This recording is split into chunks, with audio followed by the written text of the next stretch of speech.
the simplest form. তাহলে Kingdom Monera is basically consisting of the simplest life forms of the biosphere. ঠিক আছে? Yes, sir. ওকে, আরেকটা করি এবার। What's the next kingdom? মনেরার পর কি রে, জানিস তো? বল। প্রোটিস্টা, তাই তো? Yes, sir. এটা শুনেছিস না আগে শুনিসনি? এনিওয়ে, কিংডম প্রোটিস্টা তাহলে কি থাকবে? কিংডম প্রোটিস্টাতেও একটা ইউনিসেলুলার অর্গানিজম থাকবে। এইটা হচ্ছে chromatin material, which is in turn surrounded by a proper nuclear membrane, যেটা কিংডম মনেরায় ছিল না। এই গ্রিন রঙের নিউক্লিয়ার মেমব্রেনটা কিংডম মনেরায় ছিল না, তাহলে the chromatin material was lying flat inside the cytoplasm.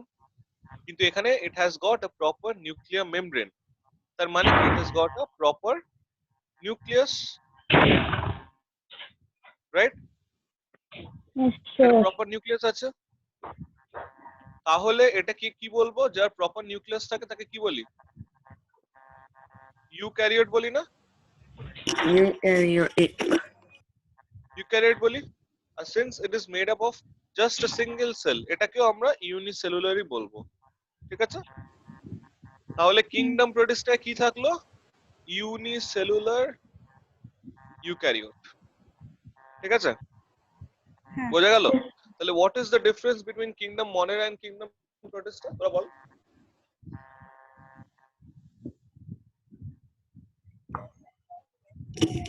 Protista are eukaryote itself. Monera prokaryote itself.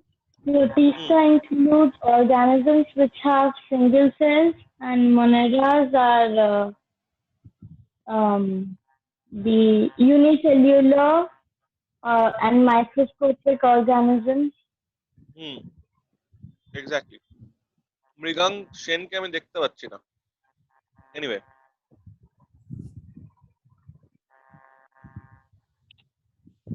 ঠিক আছে। তো I'll get back to the whiteboard. Basic ডিফারেন্সটা বুঝতে পেরেছিস তোরা? তো উইল বিল্ড আপ কনসেপ্টস। ঠিক আছে, যত এগোবো তত will start building up concepts. ঠিক আছে? Yes, sir. এক মিনিট, হোয়াইট বোর্ড গুলো কোথায় গেল?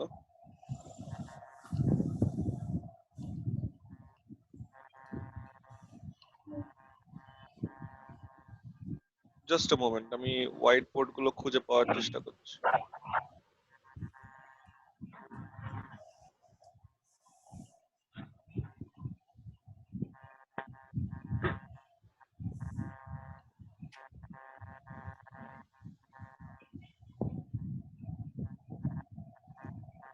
Okay, I think it's gone.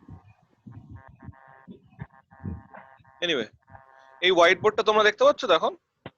হ্যাঁ। Okay, so what is the third kingdom? পাঁচটা কিংডম আছে, থার্ডটা কি কিংডম? জানিস? এটা তো আরো জানিস, ভালো করে জানিস, আমার থেকে বেশি ভালো জানিস। কি এটা? কিংডম ফাঙ্গাই, তাই তো? এখানে কি থাকবে? Yes, sir. ফাঙ্গাই থাকবে স্যার। খুব সোজা, এত সোজা কোশ্চেন কেন জিজ্ঞেস করছেন? আমরা ক্লাস 10 এ পড়ি, আপনি কি ভেবেছেনটা কি?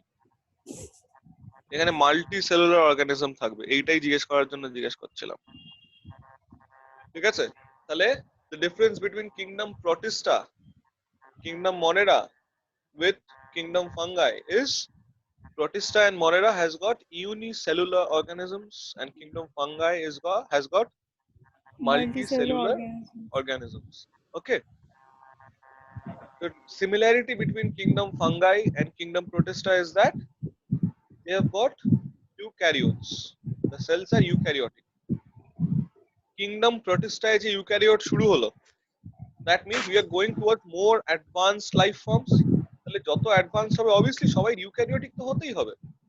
একমাত্র তাহলে kingdom মনেরায় there was prokaryotic organisms, but beyond monera, that is protista, fungi, kingdom plantae, kingdom animalia, এদের সবাইরই ইউক্যারিওটিক সেলস হবে। ঠিক আছে, 4 নম্বরটা তো তোরা জানিস, fourth kingdom, kingdom Plantae, and the fifth one is kingdom Animalia. এটাতে কি বলেছিলাম, এখন আমি আর আলাদা আলাদা করে বলবো না, এখন আমি জিনিসগুলোকে একটা কম্পারেটিভ স্টাডি করব। এটা কি আছে, ইউনিসেলুলার অর্গানিজম, তাই তো? হ্যাঁ। যদি দুটোতেই ইউনিসেলুলার থাকে, ডিফারেন্সটা কি? এইটা ছিল প্রোক্যারিওট, এইটা ছিল ইউক্যারিওট, ঠিক? হ্যাঁ। কিংডম কিংডম প্রোটিস্টা থেকে কিংডম অ্যানিমেলিয়া সবাই ইউক্যারিওট, ঠিক?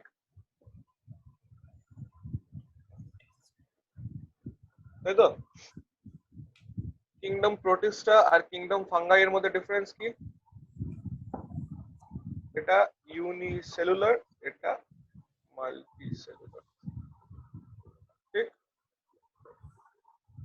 কিংডম প্লান্টে জানি this is basically consisting of all the plants of this world, আর অ্যানিমালিয়া তার কিছু বলার নেই।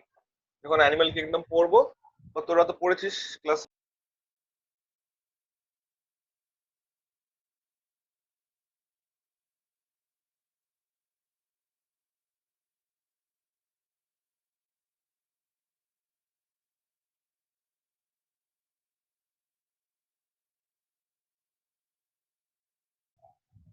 ওকে ঠিক আছে,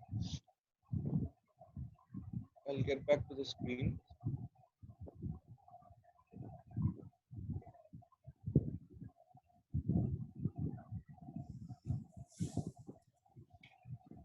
We'll start describing a cell by taking one part of a cell at a time. Okay?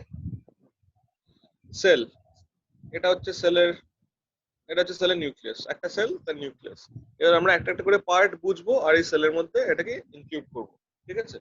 একটা সেলকে আরেকটা সেলের থেকে ডিফারেন্সিয়েট করবো কি করে? যখন একটা মাইক্রোস্কোপের তলায় আমি দেখি যে অনেকগুলো, এক মিনিট, হ্যাঁ, যখন একটা মাইক্রোস্কোপের তলায় আমি একটা টিস্যুকে রেখে আমি যখন দেখি তার সেলস গুলোকে যখন আমি দেখি, তখন আমি কি করে বুঝি যে এইটা একটা সেল, এইটা আরেকটা cell? How do I make out a cell from another? How do I differentiate between two cells? Nucleus. হ্যাঁ, কি বলছো? By nucleus. হ্যাঁ, একটা হচ্ছে বাই নিউক্লিয়াস। যদি একটার বেশি নিউক্লিয়াস থাকে, যদি দেখি দুটো নিউক্লিয়াস আছে পর পর, তার মানে জানবো এখানে আরেকটা সেলও আছে, তাই তো? ঠিক কথা। বাট আরেকটা জিনিস আমরা দেখতে অনেক সময় পাই না, বাট পাইও আবার অনেক সময়, সেটা হচ্ছে এই সেল মেমব্রেনটা। সেল মেমব্রেনটা, ঠিক আছে? এই সেল মেমব্রেনটা যদি আমরা খুঁজে ফেলতে পারি, দেখতে পারি, তাহলেই বুঝতে পারবো যে এইটা একটা ডিফারেন্ট সেল, এইটা একটা ডিফারেন্ট সেল, ঠিক? তাহলে the first thing in order to study a cell is the protection of the cell, তাই তো? That is the cell membrane. যদি এটা প্লান্ট সেল হতো তাহলে কি ডিফারেন্স হতো? এই সেল মেমব্রেনের উপরে আরেকটা কি থাকতো? Cell wall. সেল ওয়াল থাকতো, ঠিক আছে? সেল ওয়াল আর সেল মেমব্রেনের ডিফারেন্স কি বল? Cell membranes are found in animals and cell wall না না, ওটা in তো বললাম, plants. ওটা তো আমি বললাম যে সেল প্লান্ট হলে, এই প্লান্ট সেল হলে তার সেল ওয়াল থাকবে, সেটা বলছি না। আমি বলছি সেল ওয়াল আর সেল মেমব্রেনের ডিফারেন্স। সে তো বুঝলাম, সেল ওয়াল প্লান্টে থাকবে, সেল ওয়াল Cell অ্যানিমেলে থাকবে। membrane is semi-permeable হ্যাঁ, and cell wall non-permeable. Cell wall non permeable. বাকিদের কি মনে হয়, সেল ওয়াল কি নন পারমিয়েবল না ফুলি পারমিয়েবল? এই Fully জন্যই জিজ্ঞেস permeable. করলাম। ফুলি পারমিয়েবল, নন পারমিয়েবল নয়, শিওর?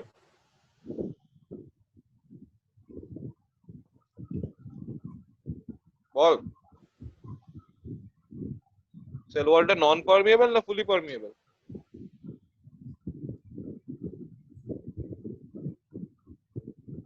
কি রে, ফুলি পারমিয়েবল, not ঠিক আছে? binding. না, কেন সেল ওয়ালটা ফুলি পারমিয়েবল? কেন? ধর এটা প্লান্ট সেল, এইটা হচ্ছে প্লান্ট সেলের এনভায়রনমেন্ট, এই জায়গাটা প্লান্ট সেলের এনভায়রনমেন্ট, এটা inside of the plant sell, এটা সাইটোপ্লাজম প্লান্ট সেলের,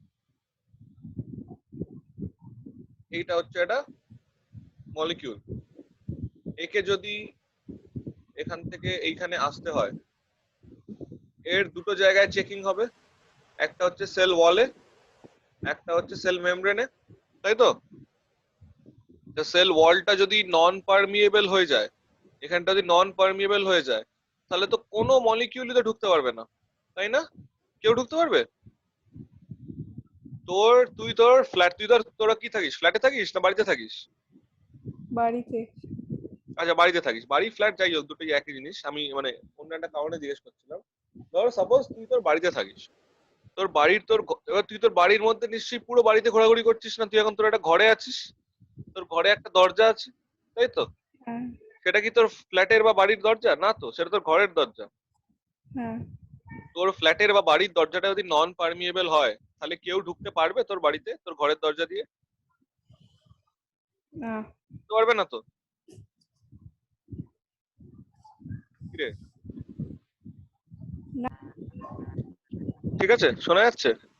হ্যাঁ হ্যাঁ। স্যার। আমি যেটা বলছিলাম যে এইটা হচ্ছে আমার একটা ঘর, যেরকম তোরা তোদের ঘরে বসে আছিস, আমি এই ঘরটায় বসে আছি, আমার এই ঘরের একটা দরজা আছে, ওই যে দরজাটা দেখা যাচ্ছে, ঠিক আছে? তোদের এরকম ঘরে একটা দরজা আছে সবাই, আমি ওই দরজাটা হ্যাঁ থেকে বেরোলে আমি আমার ঘরের আরেকটা ঘরে বা অন্য কোথাও একটা জায়গায় ঢুকবো, এখান থেকে একটা মেইন গেট আছে, সেইটা দিয়ে আমি বেরোবো বা ঢুকবো, ঠিক আছে? ওয়াল হচ্ছে মেইন গেটটার মতো, ঠিক আছে? মানে cell wall will give entry to everything, ঠিক আছে? আমার ফ্ল্যাটের মেইন গেট দিয়ে তো anyone can enter, তাই তো? and anyone can pass by, cell wall থেকেও anyone can enter, anyone can go out, ঠিক আছে? কিন্তু আমার এই ঘরের দরজা দিয়ে will I let anyone and everyone enter this room? না তো। বোঝা যাচ্ছে না যাচ্ছে না? কিরে, কোথায় গেলি সবাই? হ্যাঁ স্যার। ঠিক আছে। ওকে, সবাই শুনলেই হলো। এনিওয়ে, সেল মেমব্রেনের কাজটা হচ্ছে ঠিক এই রকম। সেল মেমব্রেন হচ্ছে ঘরের মধ্যে ঢোকার দরজাটা, ঠিক আছে? ঘরের হ্যাঁ মধ্যে সবাইকে আমি যদি ঢুকতে না দিই, সেল মেমব্রেনও সাইটোপ্লাজমের মধ্যে সবাইকে ঢুকতে দেবে না, ঠিক আছে? তার মানে কি, cell membrane is semi permeable, just like the door of my room, just like the door of all of our rooms, ঠিক আছে? But cell wall is fully permeable, it has to be. যদি cell wall দিয়েই না ঢুকতে পারে একটা জিনিস, তাহলে সেল মেমব্রেন দিয়ে একটা জিনিস ঢুকবে কি করে? কিন্তু সেল মেমব্রেন সবাইকে ঢুকতে দেবে না, because it is semi-permeable. It will check and it will grant access. Selective people, selective molecules. ঠিক আছে? Cell wall should be fully permeable. ডিফারেন্সটা বোঝা গেল সেমি পারমিয়েবল আর ফুলি পারমিয়েবল এর মধ্যে? সেল ওয়ালটা কিন্তু নন পারমিয়েবল নয়।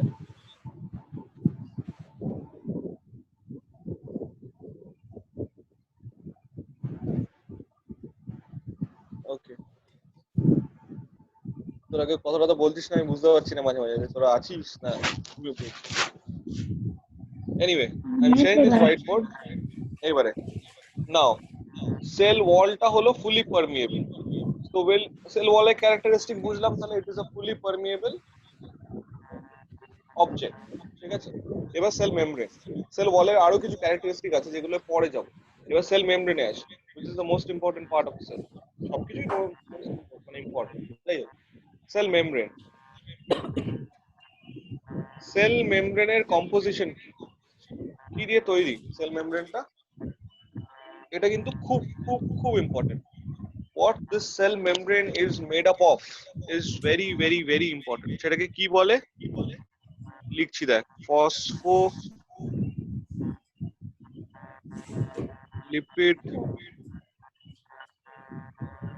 বাইলেয়ার,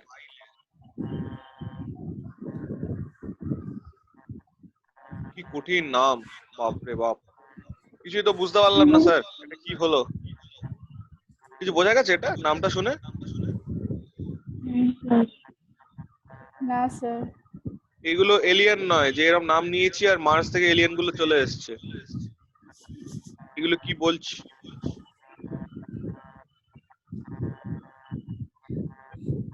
এটা এলিয়েনের ছায়াও নয়।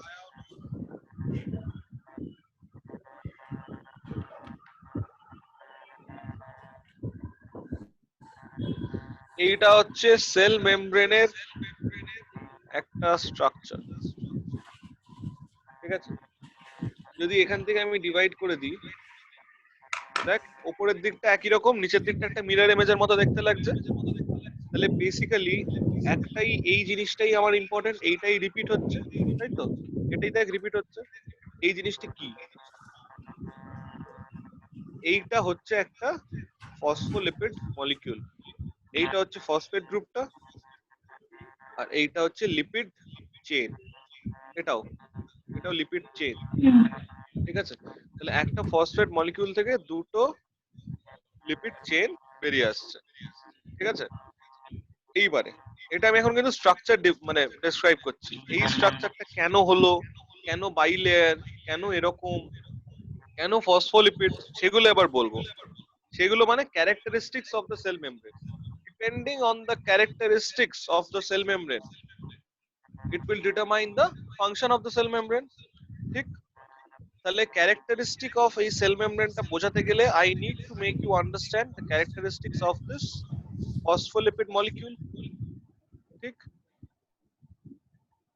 এবার এটা একটু মুছে দিচ্ছি।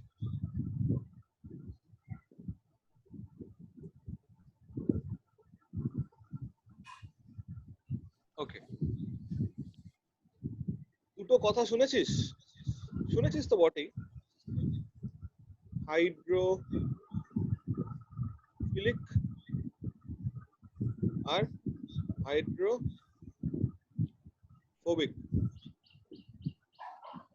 মানে কি? ফিলিক মানে কি? ফোবিক মানে কি? ফিলিক মানে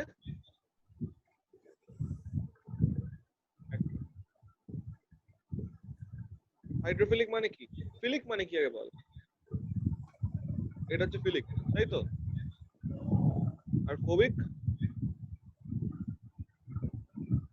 এটা ফোবিক। এটা কি বোঝা গেল না বুঝতে পারলি না?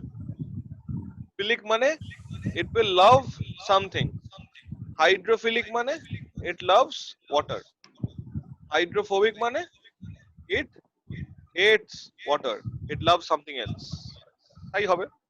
I hate someone মানে I love someone else, যা তোরা করিস বাচ্চাগুলো, যাই হোক। এনিওয়ে, এবারে হাইড্রোফিলিক হাইড্রোফোবিক নামটা আমি কেন নিলাম? সেল মেমব্রেনে এই দুটো ক্যারেক্টারিস্টিক আমরা পাই। দেখ, এইটা যদি হয় ফসফেট, এইটা যদি হয় লিপিড। লিপিড মানে কি? ফ্যাট। ফ্যাট মানে বেসিক্যালি অয়েলি একটা জিনিস। Is oil soluble in water? Oil কি সলিউবল ইন ওয়াটার নাকি না? Oil is not soluble in water.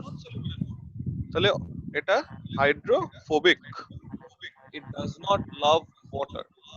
তাহলে এই পার্টটুকু is hydrophobic, the lipid chain is hydrophobic, ঠিক? Phosphate on the other hand is hydrophilic, it loves water, ঠিক আছে? It loves water. এবার তাতে সুবিধাটা কি? এরকম একটা ফসফেট হাইড্রোফিলিক হওয়ার আর লিপিড চেইন হাইড্রোফোবিক হওয়ার সুবিধাটা কি? আর একটা ছবি আঁকছি, দেখ।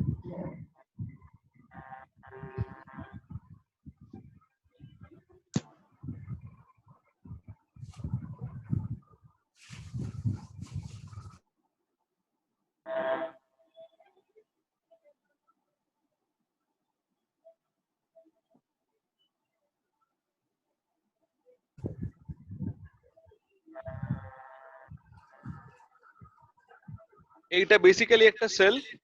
সেলের আমি মেমব্রেনটা একটুখানি এইখানটা আমি আঁকলাম।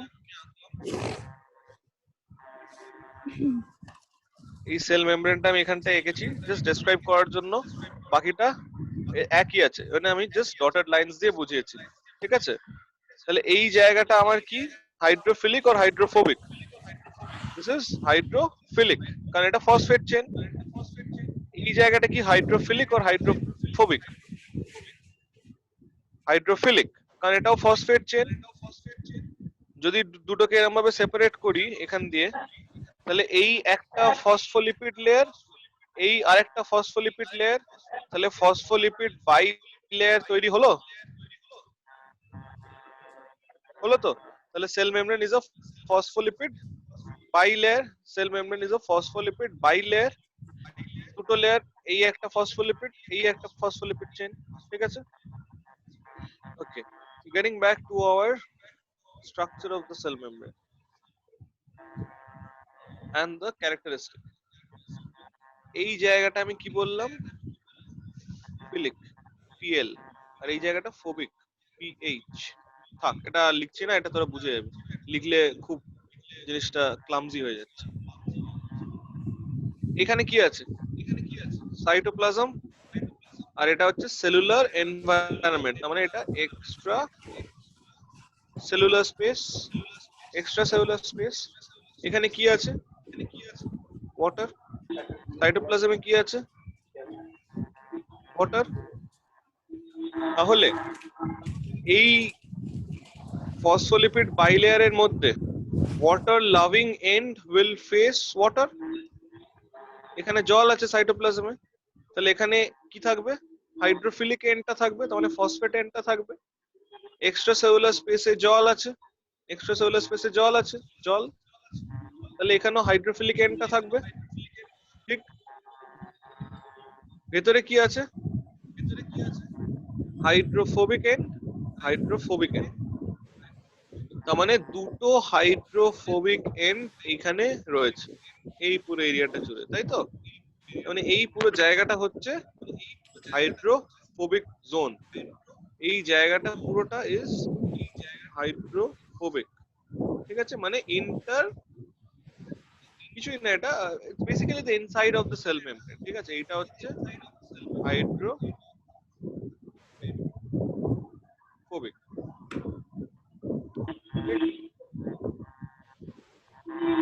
এইটুকু কি বোঝা গেছে না বোঝা যায়নি? Have you all understood this? তাহলে আমি পরেরটা বলবো, নাহলে এটা আবার বলবো। বল তোরা কি বুঝেছিস না বুঝিস? অডিওটা অন করে বল, বুঝেছিস না এখানে কিছু বুঝতে পারিস না? Yes, sir. বাকিরা বুঝেছি বুঝেছি। স্যার। বুঝেছিস? ওকে, ফাইন। এগুলো কি আগে থেকে জানতিস? হ্যালো, এগুলো কি আগে জানা ছিল? না, sir. আচ্ছা, ঠিক আছে, তাহলে বুঝতে পেরেছিস যখন ভালো, মনে রাখতে হবে এবার, ঠিক আছে? মনে থাকবে, ওটা নিয়ে অসুবিধা নেই। আমি যতবার পড়াবো আমি এই জিনিসগুলো বারবার বলি। আমি অনেক কিছু জিনিস যেগুলো ইম্পর্টেন্ট, যেগুলো বেসিক কনসেপ্টস অফ বায়োলজি আমি রিপিট করবো, ওটা নিয়ে কোনো প্রবলেম নেই। কিচ্ছু মুখস্থ করবি না, বায়োলজিতে কিন্তু মুখস্থ করতে হয় না সবকিছু, ঠিক আছে? মুখস্থ করতে যাবি না, আমি বলবো যে যেরকম ভাবে আমি অনেক জিনিস রিপিট করি, ইম্পর্টেন্ট জিনিস আমি বারবার বারবার প্রত্যেকদিন বলবো যখন ক্লাস নেবো আর কি, তখনই দেখবি মনে থেকে যাবে, ঠিক আছে? আর যেগুলো পড়তে বলবো সেগুলোই শুধু পড়বি, বেশি পড়ে মুখস্থ করার কোনো দরকার নেই। অল্প অল্প জানবো কিন্তু ইম্পর্টেন্ট জিনিসগুলো সব জানবো, আর বেশি পড়তে এমনিতে কোনো প্রবলেম নেই, কম জানলেই মুশকিল। যাই হোক, তাহলে এটা হলো সেল মেমব্রেন, ঠিক? এইবারে যদি ধর আমার জল, ওয়াটার মলিকিউলকে যদি সেলের মধ্যে আসতে হয়, আসতে পারবে? এইখানটা তো হাইড্রোফোবিক, এখানটা ঢুকতে দেবে না জলকে, তাই তো? তাহলে এই জায়গায় কি হবে, আমি একটা দরজা করে দেবো, যেটা কিনা হাইড্রোফিলিক, যেটা কিনা একটা channel for only water molecules to enter or leave, ঠিক আছে? তাহলে এই চ্যানেলটার, এটাই কি বললাম, একটা চ্যানেল, ঠিক আছে? এই কথাটা ইম্পর্টেন্ট। তোরা চ্যানেল কথাগুলো যে মেমব্রেনে থাকে এগুলো তো শুনিসনি আগে, তাই না বললাম ইম্পর্টেন্ট। চ্যানেল, ঠিক আছে? Water Okay. যদি ঢোকে সেটাকে, হ্যাঁ বল, কি বলছিস? কিছু বলবি? হ্যালো, যদি ওয়াটার ঢোকে সেটাকে আমরা অ্যাকোয়াপোরিন চ্যানেল বলি। যদি ধর ক্লোরাইড ঢোকে তাহলে ক্লোরাইড চ্যানেল, যদি ধর সোডিয়াম ঢোকে তাহলে সোডিয়াম চ্যানেল, এরকম আরেকটা ধর চ্যানেল আছে, এখানে ধর সোডিয়াম ঢুকছে তাহলে এটা সোডিয়াম চ্যানেল হবে। সোডিয়াম আবার বেরোতেও পারে, ঠিক আছে। তাহলে সেল মেমব্রেনে কি থাকে, যেহেতু এরকম হাইড্রোফোবিক হাইড্রোফিলিক এন্ডস গুলো আছে, সেহেতু আমায় কিছু দরজা আলাদা করে বানাতে হয়েছে, সেগুলোকে আমরা বলছি চ্যানেলস। ঠিক, বোঝা গেছে? আরেকটা ছবি দেখ, এইটা একটা সেল মেমব্রেন, একটা part of a cell membrane. এইখানে আমি কি এঁকেছিলাম, একটা channel.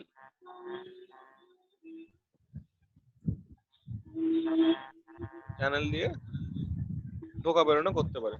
It can be water, it can be sodium, it can be anything, ঠিক আছে, ইট ক্যান বি এনিথিং। এরপর কি হতে পারে, আর কি থাকতে পারে সেল মেমব্রেনে?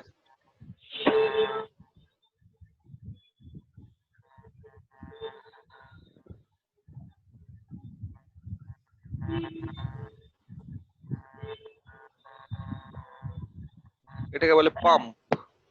আমি জাস্ট স্কিম্যাটিক ডায়াগ্রাম আঁকছি বোঝানোর জন্য। পাম্প মানে কি, either you are pumping something in or pumping something out, ঠিক আছে, either you are pumping something in or you are pumping something out. Pump মানে কি, you are using energy, pump করছি মানে এনার্জি লাগছে। বায়োলজিতে এনার্জি বলতে আমরা কি বুঝি, এটিপি, তাই তো? ATP. হ্যাঁ, আর এটিপি মানেই সেই প্রসেসটাকে কি বলবো, অ্যাক্টিভ প্রসেস। Respiration. সেটাকে অ্যাক্টিভ প্রসেস বলবো, তাই তো? যেটা হ্যাঁ। এটিপি লাগে না সেটাকে প্যাসিভ প্রসেস বলবো, ঠিক? হুম। ওকে,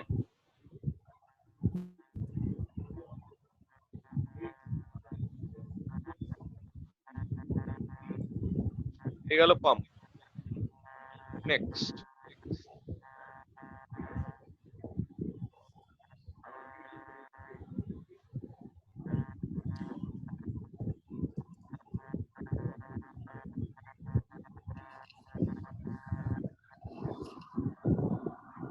এইগুলো হচ্ছে কিছু প্রোটিনস। এই প্রোটিনটা দেখ, এই প্রোটিনটা দেখ, মেমব্রেনের দুটো outer portion of the membrane, inner portion of the membrane দুটোই কিন্তু ট্রাভার্স করেছে। তাই জন্য এইটাকে বলবো ট্রান্স মেমব্রেন প্রোটিন, ঠিক আছে। এইটা করেনি, তাই তো, এই প্রোটিনটা করেনি, তাহলে এটাকে জাস্ট মেমব্রেন প্রোটিনস বলবো, ঠিক আছে।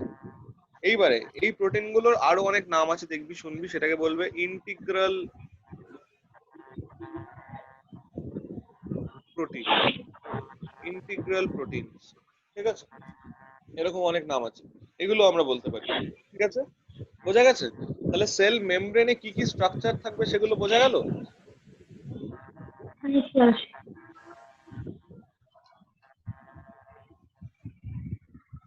কিছু পাম্প থাকতে পারে, কিছু প্রোটিন থাকতে পারে, যেগুলো কিনা ট্রান্স মেমব্রেন প্রোটিন হতে পারে, ইন্টার মেমব্রেন প্রোটিন হতে পারে, বা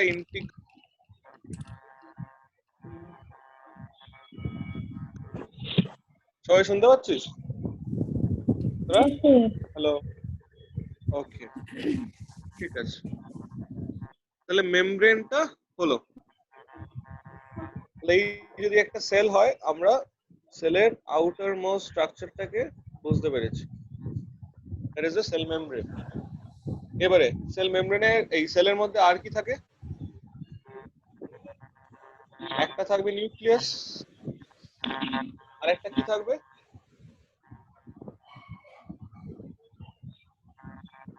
সেল অর্গানেলস থাকবে তো। Hello, Yes, sir. একটা থাকবে নিউক্লিয়াস, আর কি থাকবে, সেল অর্গানেলস। এবার কোনটা আগে পড়বো বল, নিউক্লিয়াসটা পড়বো না সেল অর্গানেলসটা আগে পড়বো? সেল অর্গানেলস অনেকগুলো, নিউক্লিয়াসের মধ্যে অনেক কিছু আছে। আগে ইন্টারেস্টিং জিনিসটা পড়ি, নিউক্লিয়াসটা আগে পড়ি, ঠিক আছে? নিউক্লিয়াস, এই হয়েছে সেল, এই আছে নিউক্লিয়াস। নিউক্লিয়াসটা কি বেসিক্যালি? ইট ইজ দ্য কি ক্যাপ্টেন অফ দ্য সেল। কেন? Why is it the captain of the cell? এটার মধ্যে কি থাকে? It controls the whole cell. হ্যাঁ, It controls the whole cell. it controls the functioning of the cell. Chromosome. হ্যাঁ, কি আরেকজন কি এটা বলে গেল বুঝতে পারলাম। Chromosome থাকে। ক্রোমোজোম থাকে, খুব ভালো, ঠিক, ক্রোমোজোম থাকে। এই যেটা আঁকলাম সেটা কি রে?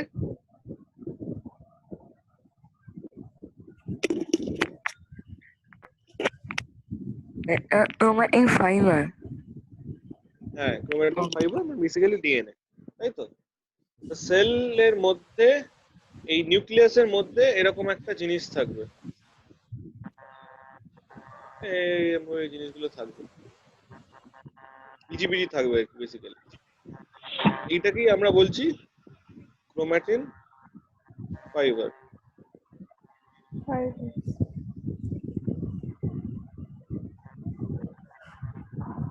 এটা কি ক্রোমাটিন ফাইবার বলছি। এবার এই ক্রোমাটিন ফাইবারের মধ্যে আবার আমার কি আছে? ক্রোমোজোম আছে।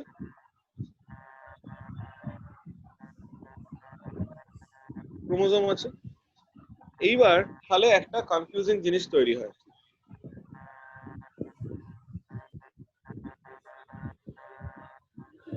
ক্রোমাটিন ফাইবার কি, ক্রোমোজোম কি,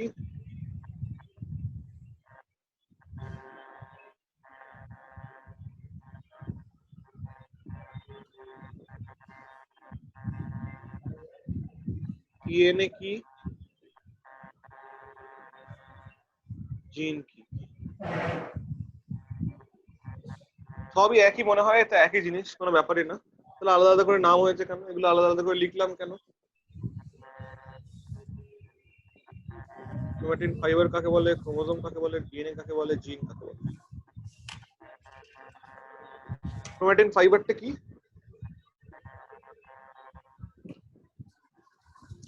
বেসিক্যালি ক্রোমোজোমটাই, যেটা কি না আনকন্ডেন্সড ফর্মে আছে। যদি ক্রোমাটিন ফাইবারটা কনডেন্সড হয়ে যায়,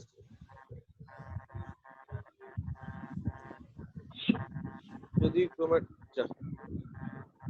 ক্রোমাটিন ফাইবারটা কনডেন্সড হয়ে যায়, it will give rise to structures known as chromosome.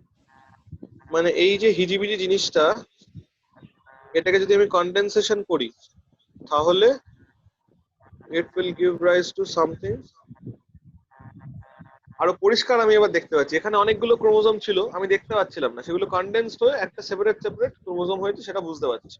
ঠিক আছে, বোঝা গেছে?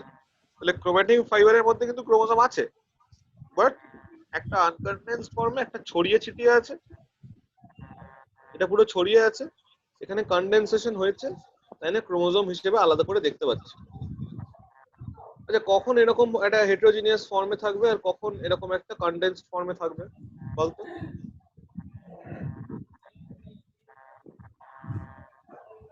বল। তাহলে আমাকে বুঝতে হবে আরেকটা জিনিস, যে একটা সেল কতগুলো ফেজে থাকতে পারে, একটা সেলের কতগুলো ফেজ হতে পারে।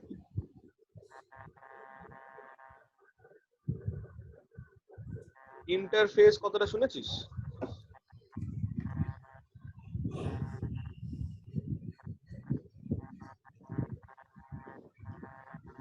ইন্টারফেজ বাদে আরেকটা কি ফেজ হয় সেল? মেটাফেজ। মেটাফেজ তো আছে, আমি বলছি ইন্টারফেস আরেকটা ফেজ কি? সেল ডিভিশন তো।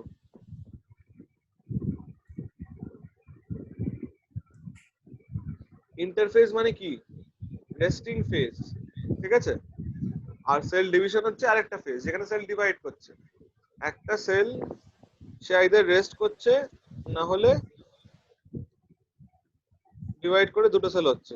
আবার এই সেলটা রেস্ট করছে, এই সেলটা রেস্ট করছে, দিয়ে আবার ডিভাইড করছে।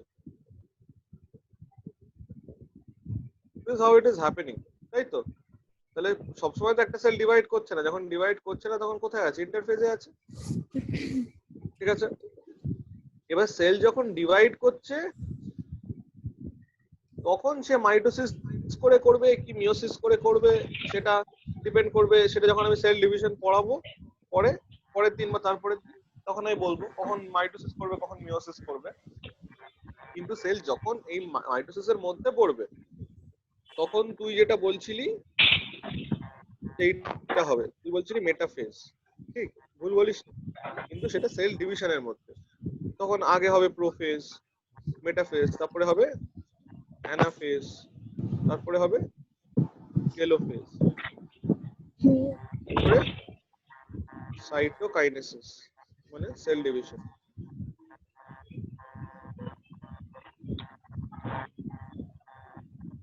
আচ্ছা,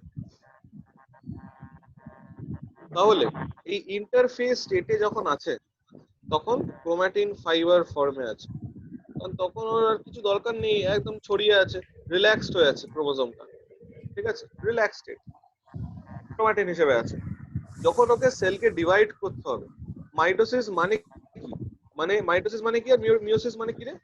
মাইটোসিস মানে আমার সেলে 46টা ক্রোমোজোম আছে, আমি যখন দুটো সেল তৈরি করব সেখানেও 46টা ক্রোমোজোমই থাকবে, তাই তো? আর মিওসিস হ্যাঁ। মানে আমার সেলে 46টা আছে, যখন দুটো সেল হবে তখন 23 করে হবে, মানে chromosome number will be half. এই তো ডিফারেন্স। আরো ডিফারেন্স আছে, সেগুলো যখন প্রসেসটা পড়বো তখন আমরা বুঝবো, কিন্তু এটাই তো বেসিক ডিফারেন্স। তাহলে আমাকে এই যে আমি যে গুনতে পারছি দেয়ার আর 46 ক্রোমোজোমস, এটা আমি কি করে গুনছি? তাহলে ইন্টারফেজে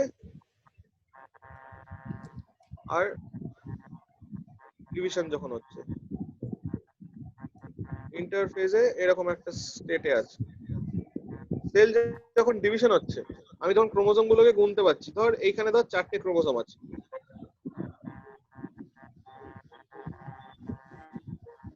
এই 4টে ক্রোমোজোম থাকলে তবেই না আমি এইটাকে রেপ্লিকেট করাতে পারবো, আবার এটাকে আলাদা করে রেপ্লিকেট করাতে পারবো, আবার এটাকে আলাদা করে রেপ্লিকেট করাতে পারবো, আবার এটাকে আলাদা করে রেপ্লিকেট করিয়ে আরেকটা তৈরি করলাম, তবে 8টা হলো। দিয়ে এই 4টেকে একটা সেলে পাঠিয়ে দিলাম, এই 4টেকে আরেকটা সেলে পাঠিয়ে দিলাম। কিন্তু এইরকম একটা স্টেটে কি আমার পক্ষে সেটা করা সম্ভব? সেলের পক্ষে সেটা করা সম্ভব? সম্ভব নয়। তাহলে যখন সেল ডিভাইড করছে তখন কি হচ্ছে? তখন এই আবার ওই ছবিটায় নিয়ে এসছে, তখন ও ক্রোমোজোম ফর্মে এসছে। যখন ইন্টারফেজে আছে তখন ক্রোমাটিন ফাইবার ফর্মে আছে, ঠিক আছে? এবার থার্ড, ডিএনএ কি? ডিএনএ কি আর জিন কি? ডিএনএ টা কি? It's just a chemical compound which is made up of nucleotide, তাই তো? তাহলে ইটস আ polynucleotide চেন, আর কিচ্ছু না, it's just a polynucleotide chain, ঠিক আছে?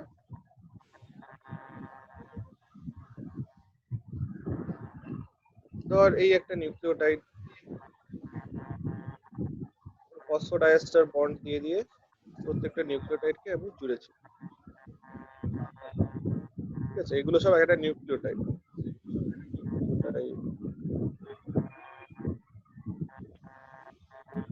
এগুলো সব নিউক্লিওটাইড, ঠিক আছে? নিউক্লিওটাইডকে আমি কি বন্ড দিয়ে জুড়েছি বললাম?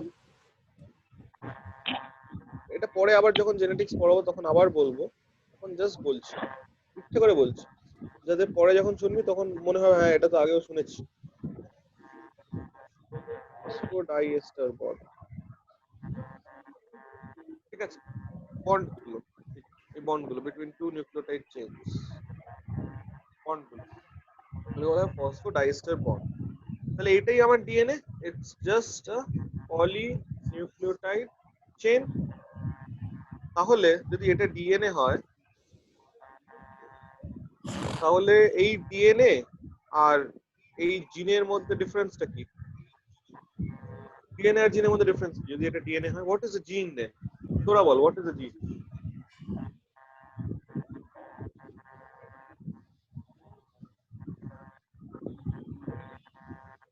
বল, আমার একটু বল, আমি তো অনেকক্ষণ বললাম, এবার তোরা বল জিন।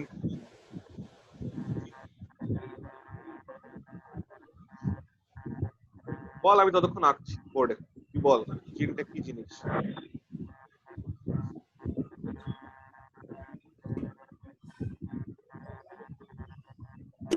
স্যার জিন হচ্ছে মানে sequence of nucleus on chromosome. কি কি একটা sequence of nucleus on chromosome. হ্যাঁ, আর কি?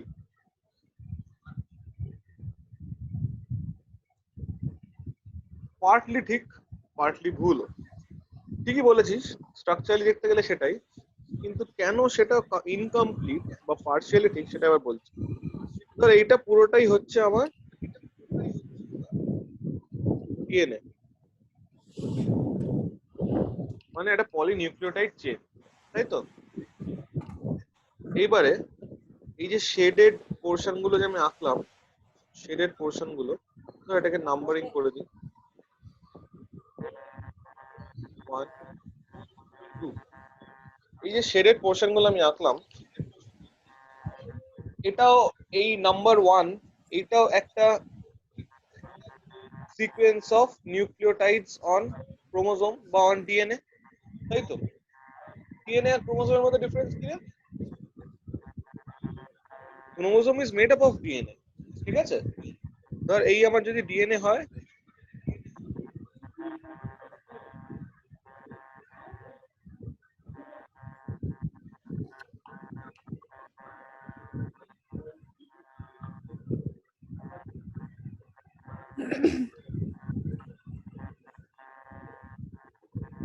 এই হচ্ছে chromosome, it is made up of DNA only, ঠিক আছে? ডিএনএ হচ্ছে কেমিক্যাল, নামটা কি, ক্রোমোসোমটা যে কি কেমিক্যাল দিয়ে তৈরি, that is deoxy ribonucleic acid, সেটাই, আর কিচ্ছু না, ঠিক আছে? ক্রোমোসোম আর ক্রোমাটিন ফাইবারের ডিফারেন্স বোঝা গেছে, এখন আমরা ডিএনএ আর জিনের মধ্যে ডিফারেন্সটা বোঝার চেষ্টা করছি। ডিএনএ কিন্তু স্টিল আ কেমিক্যাল, জিন ইজ, জিনটা কি এটাই সেটাই বলছি, তাহলে বুঝতে পারবি যে জিনটা অ্যাকচুয়ালি কি, everything is a part of the same, তাই না?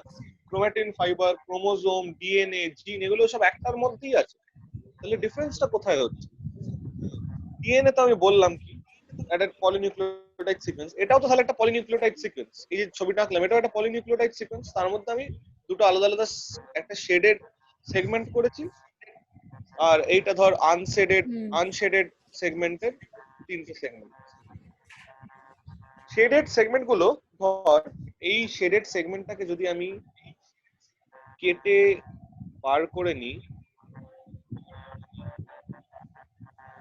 তাহলে এইটা হয়ে যাবে ধর একটা code, that is a code for a protein. এই কোড, ডিএনএ কোড, এগুলো কেন থাকে? এগুলো দিস ইজ আ কোড।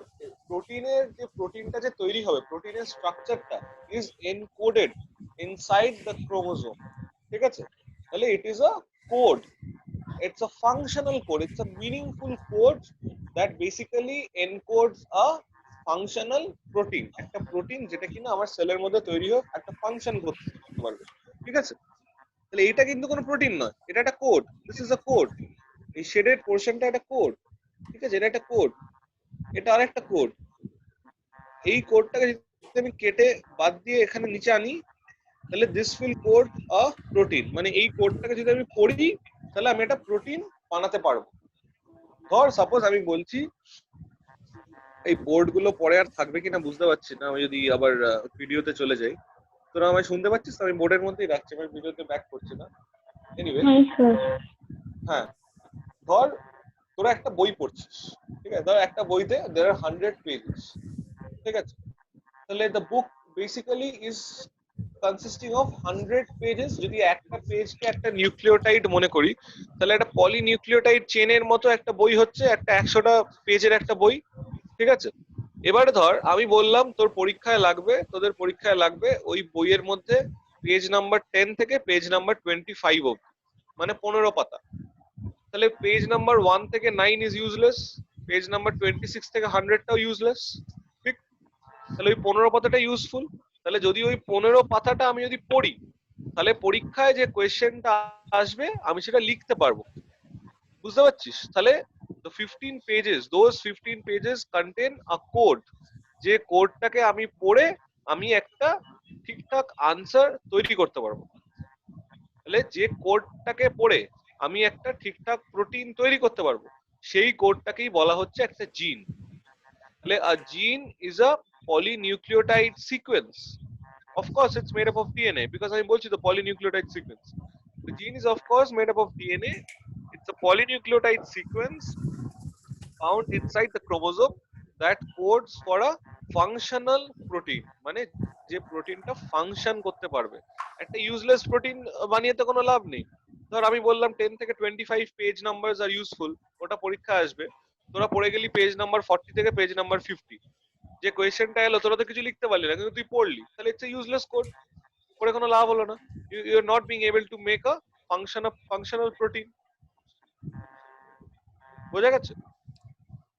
তাহলে জিন আর ডিএনএ ডিফারেন্সটা বোঝা গেছে সবাই? কি রে হ্যাঁ বল, স্যার। বাকিরা কি বলছে? ঘুমিয়ে পড়েছে নাকি? হ্যাঁ স্যার। আচ্ছা, তোরা দুজনই বলছিস, আর বাকিরা কোথায় আছে আমি জানি না। যাই হোক, এনিওয়ে, তাহলে ক্রোমাটিন, ফাইবার, ক্রোমোজোম, ডিএনএ আর জিন, এই চারটে জিনিস কি বোঝা গেছে?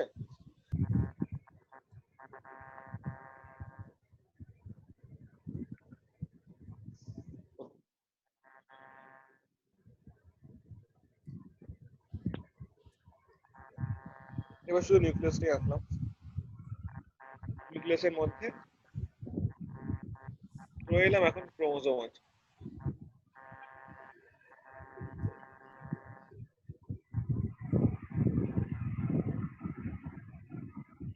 চারটে ক্রোমোজোম আছে নিউক্লিয়াসের মধ্যে। Nucleus basically functions S controlling mechanism of everything. আচ্ছা, আমি আজকে আর একটা জিনিস বলি, এইটা বলে আমি আজকে শেষ করে দেবো। কয়েকটা ইম্পর্টেন্ট জিনিস বলেছি, সেগুলো পড়বি। আর এই জিনিসটা বলি, এটা খুব ইম্পর্টেন্ট, না বললে আমি আবার বাকি জিনিসগুলো কোনোদিন বলতে পারবো না পরে। মানে এটা খুবই ইম্পর্টেন্ট, এই যে কেন প্রোটিন তৈরি হচ্ছে, ডিএনএটা কেন কোড, এটাকে বলা হয় সেন্ট্রাল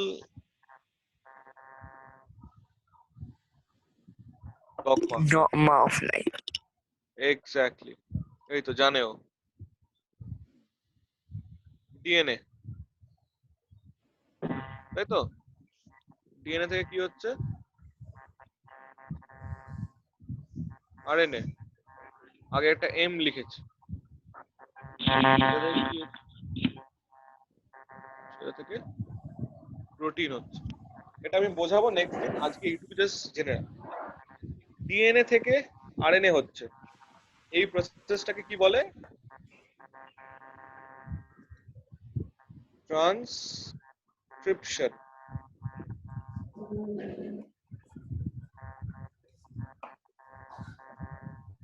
এমটা বলছি কি? আরএনএ থেকে প্রোটিন হচ্ছে, এটাকে কি বলে? ট্রান্সলেশন। ঠিক আছে? ট্রান্সক্রিপশন কি, ট্রান্সলেশন কি, জাস্ট এইটুকু বোঝ। ট্রান্সলেশন হচ্ছে আরএনএ থেকে প্রোটিন করা, ডিএনএ থেকে এমআরএনএ। এমআরএনএটা মানে কি? M stands for messenger. Facebook messenger নয়, হ্যাঁ, এটা মেসেঞ্জার আরএনএ,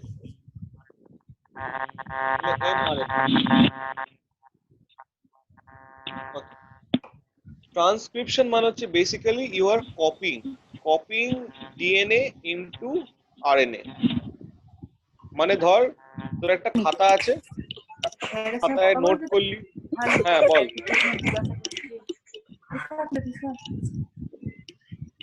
কি বলছিস? তুই কিছু বলছিস?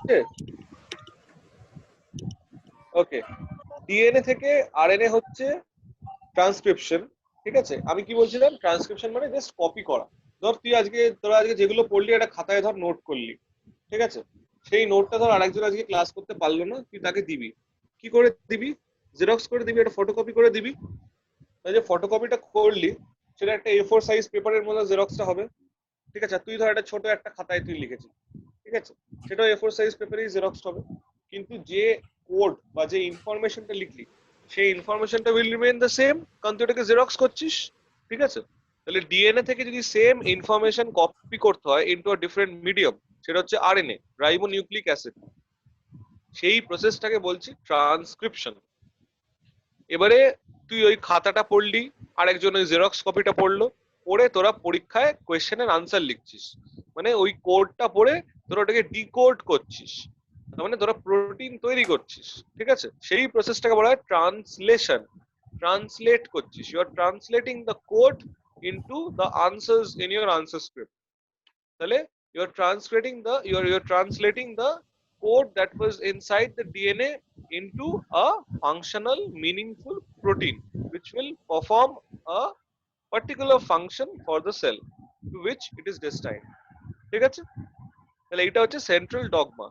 তাহলে এই যে যত রকমের প্রোটিন আছে আমাদের সেলে, সেগুলো কোথা থেকে আসে? আলটিমেটলি ডিএনএ থেকে। যত প্রোটিন আছে সব কিন্তু দেখ ডিএনএ কোড করে, ঠিক আছে? এবার ডিএনএ আর প্রোটিনের মধ্যে ডিফারেন্সটা জাস্ট একটা বলে দিই আমি, তাহলে আবার গুলিয়ে যাবি কি হলো ডিএনএ প্রোটিন আবার কোত্থেকে হলো। ডিএনএটা কি? একটা পলি নিউক্লিওটাইড সিকোয়েন্স, এটা হচ্ছে ডিএনএ। প্রোটিনটা কি on the other hand? Amino acid sequence.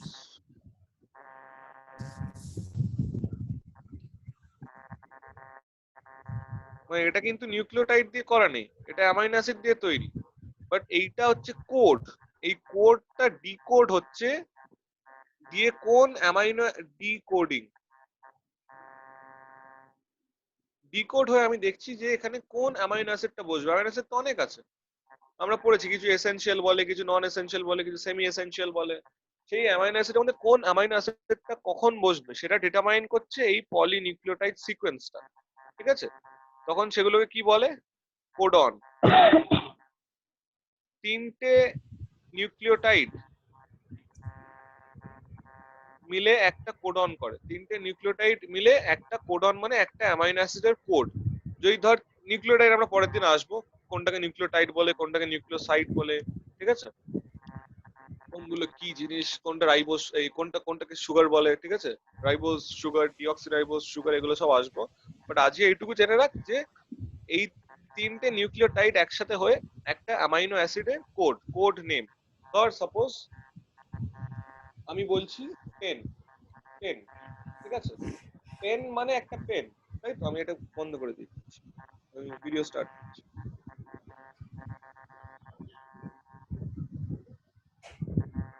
ধর এই পেন, ঠিক আছে, এটা হচ্ছে ধর আমার প্রোটিন। এবার আমি যখন পেন বলছি, পেন তিনটে জিনিস দিয়ে তৈরি, তিনটে alphabetical letter, P E N, তিনটে অ্যালফাবেটিক্যাল লেটার দিয়ে পেন তৈরি। বাট তার মানে কি পেনটা ওই অ্যালফাবেট গুলো দিয়ে তৈরি? তা তো নয়। মানে প্রোটিনটাও কিন্তু পলিনিউক্লিওটাইড সিকোয়েন্স দিয়ে তৈরি নয়, it's made up of amino acids. But PEN এটা তো একটা code for this particular object. এটাকে যে পেন বলবো, কেন বলবো? বিকজ আমি জানি যে PEN তিনটে অ্যালফাবেট দিয়ে তৈরি যে কোডটা, সেইটা মানে হচ্ছে এইটা। সো PEN অ্যালফাবেটস, দে আর বেসিক্যালি কোডস। কোডটা এই জিনিসটাকে, এই অবজেক্টটাকে সিগনিফাই করছে। এরকম একটা দেখতে জিনিসকে আমি ওই পেন কোডটা দিয়েই চিনবো। বোঝা গেছে? তাহলে এটা হচ্ছে প্রোটিন। এইটুকু জিনিসকে বোঝা গেছে আমি যেগুলো বললাম এই সেন্ট্রাল ডগমা এর মধ্যে? কি রে, না বুঝতে পারলে বল। হ্যাঁ স্যার। আচ্ছা, তাহলে আজকে এইটুকুনি থাক, ঠিক আছে? তোদের কি কি স্যার? কোশ্চেন আছে বল এখন? হ্যাঁ বল। স্যার এক্সট্রা লিঙ্কেজ কি? হ্যাঁ হ্যাঁ, এক্সট্রা লিঙ্কেজ। এস্টার লিংকেজ, তাই তো? এস্টার হ্যাঁ। বন্ড। হ্যাঁ হ্যাঁ। ওই যে বললাম দুটো নিউক্লিওটাইডকে যখন আমি জুড়ে রাখি ফসফো ডাইএস্টার লিংক দিয়ে, ফসফো ডাইএস্টার বন্ড দিয়ে, তার মধ্যে এস্টার একটা বন্ড। এস্টার বেসিক্যালি একটা কেমিক্যাল কম্পাউন্ড যেটা কিনা তৈরি হয় একটা অ্যাসিড আর একটা অ্যালকোহল রিঅ্যাক্ট করে মোস্ট প্রবাবলি। হ্যাঁ, অ্যাসিড আর অ্যালকোহল রিঅ্যাক্ট করে, এটা কেমিস্ট্রিতে পড়বি, একটা অ্যাসিড মলিকিউল একটা অ্যালকোহল মলিকিউল রিঅ্যাক্ট করে একটা ওয়াটার মলিকিউল বেরিয়ে যায়, ঠিক আছে? দিয়ে যে বন্ডটা তৈরি হয় সেই বন্ডটাকে বলা হয় এস্টার, ঠিক আছে? এবারে এরকম নিউক্লিওটাইডের তোরা স্ট্রাকচারটা তো জানিস না। পরের দিন আমি বা যেদিনকে আমি পরের দিন না, আমি তো এখন সেল পড়াচ্ছি, আমি তখন জেনেটিক্স পড়াচ্ছি না, যখন আমি ক্রোমোজোম পড়াবো তখন আমি ডিএনএ এগুলো পড়াবো, ঠিক আছে? তখন আমি নিউক্লিওটাইডের স্ট্রাকচারটা বলবো। নিউক্লিওটাইডের স্ট্রাকচারটা যখন পড়বি তখন দেখতে পাবি যে একটা অ্যালকোহল আছে, একটা অ্যালকোহল গ্রুপ আর কি। তোরা তো অর্গানিক কেমিস্ট্রি পড়েছিস তো, বা এখন পড়ছিস তো, জানিস তো অ্যালকোহল গ্রুপ, কিটো গ্রুপ, অ্যালডিহাইড গ্রুপ, এগুলো জানিস তো? Yes, sir. হুম, সেরকমই একটা কি হলো, স্ক্রিন শেয়ারিং হলো নাকি?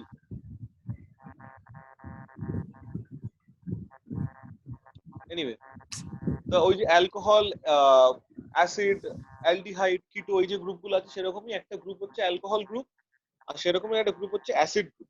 আমরা যখন নিউক্লিওটাইড গুলো পড়বো তখন দেখবো একটা নিউক্লিওটাইডের অ্যালকোহল গ্রুপ আর একটা নিউক্লিওটাইডের অ্যাসিড গ্রুপ রিঅ্যাক্ট করে যে কম্পাউন্ডটা তৈরি করছে সেটাকে বলছি ফসফোডাইএস্টার বন্ড, ঠিক আছে? যে কম্পাউন্ডটা হয় সেটা এস্টার, একটা ওয়াটার মলিকিউল বেরিয়ে গিয়ে, ঠিক আছে? একটা তো বন্ড হবে। আমি একটা অ্যালকোহল আর একটা অ্যাসিড গ্রুপকে রিঅ্যাক্ট করাই, একটা বন্ড হলো, একটা দুটো তো জুড়ে গেল। তাহলে এইটা একটা নিউক্লিওটাইড, এইটা আর একটা নিউক্লিওটাইড, দুটো নিউক্লিওটাইড জুড়ে দিলাম। এই যে মাঝখানে যে বন্ডটা হলো এটা হচ্ছে ফসফোডাইএস্টার বন্ড। এরকম ভাবে আমি প্রত্যেক কটা নিউক্লিওটাইডকে জুড়তে যাচ্ছি থ্রু দিস ফসফোডাইএস্টার বন্ড। তাহলে it becomes a polynucleotide sequence, a polynucleotide chain. আর এই যে বন্ডটা এইটাকেই বলছি এস্টার, বা এস্টার বলবো না, ফসফোডাইএস্টার বন্ড বলবো, ঠিক আছে?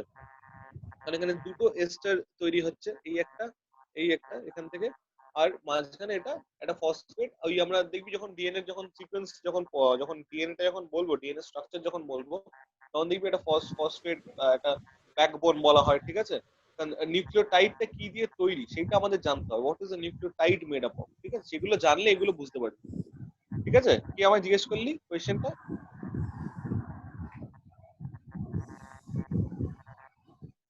কে রে, কে জিজ্ঞেস করলি? কোথায় গেলি? ঘুমিয়ে পড়েছে? আচ্ছা, তো যে জিজ্ঞেস করলি সে কি যেটুকু বোঝালাম সেটুকু বুঝেছিস, মানে এই ফসফোডাইএস্টার সম্বন্ধে? কারণ এখনো তোদেরকে তো আমি স্ট্রাকচারটা বলিনি। স্ট্রাকচারটা না বুঝলে তোরা বুঝবি না যে হোয়াট ইজ এক্স্যাক্টলি হ্যাপেনিং, এই ফসফোডাইএস্টার বন্ড বলতে এক্স্যাক্টলি জিনিসটা কি। কিন্তু যখন এই ডিএনএটা বলবো তখন আমি স্ট্রাকচার বলবো, তখন আরো ভালো করে বুঝতে পারবি, ও আচ্ছা এইখানে এস্টার বন্ডটা আছে, ঠিক আছে? আর কার কি কোয়েশ্চেন আছে? একটু পরে। আর কার কি কোয়েশ্চেন আছে?